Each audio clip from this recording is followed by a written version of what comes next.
Assalamualaikum warahmatullahi taala wabarakatuh. Semasa jemaah berada di Mekah, ramai di kalangan mereka yang mengikuti rombongan menziarahi kota Taif.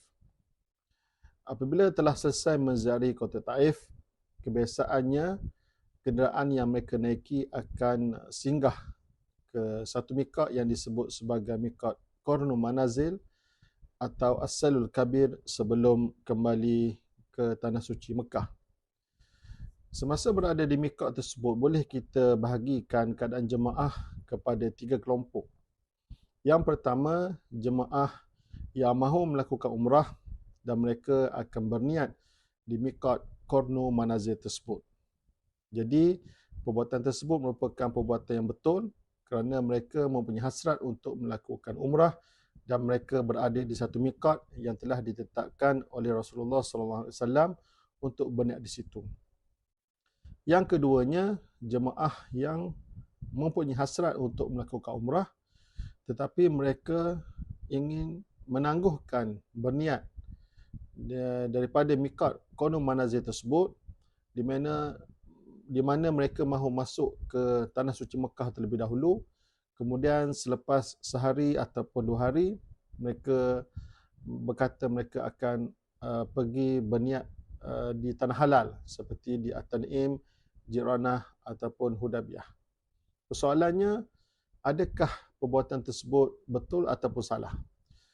Jadi melihat kepada perbuatan tersebut, kalau menurut hukumnya, selama mana seseorang tersebut mempunyai hasrat untuk melakukan umrah sama ada ketika itu ataupun pada hari-hari yang mendatang, iaitu pada hari-hari yang berbaki semasa mereka berada di kota suci Mekah, mereka tetap diwajibkan berniat di mikot Qarnu Manazil tersebut.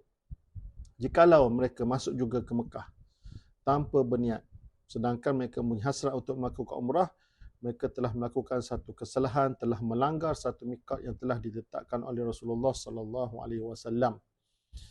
Di mana perbuatan tersebut dikenakan dam, tertib wa takdir. Pergi ke Tan'im ataupun Jiranah ataupun Hudaybiyah tidak memadai kerana jarak yang telah dilepasinya itu Qarnu Manazil ke Mekah, di mana tidak dapat ditampung dengan perginya ke At-Tan'im ataupun Jiranah ataupun Hudaybiyah. Yang itu tidak dapat menampung jarak yang telah dilepasinya, itu jarak daripada Qarnu Manazil ke Mekah. Hanya satu cara saja untuk nak menggugurkan dam ataupun dosa dalam keadaan ini adalah kembali semula ke mikot Qarnu Manazil untuk berniat. Namun tentu sekalilah perkara ini akan menimbulkan sedikit kesukaran ataupun kerumitan kepada jemaah berkenaan. Jadi jemaah dalam kategori yang kedua ini hendaklah berhati-hati supaya tidak melakukan kesilapan melanggar mikot Qarnu Manazil dengan hasrat mereka untuk hanya pergi ke mikot At-Tan'im, Jiranah ataupun Hudaybiyah sahaja. Kemudian kelompok yang ketiga adalah jemaah yang mengatakan saya sudah tidak mahu melakukan umrah.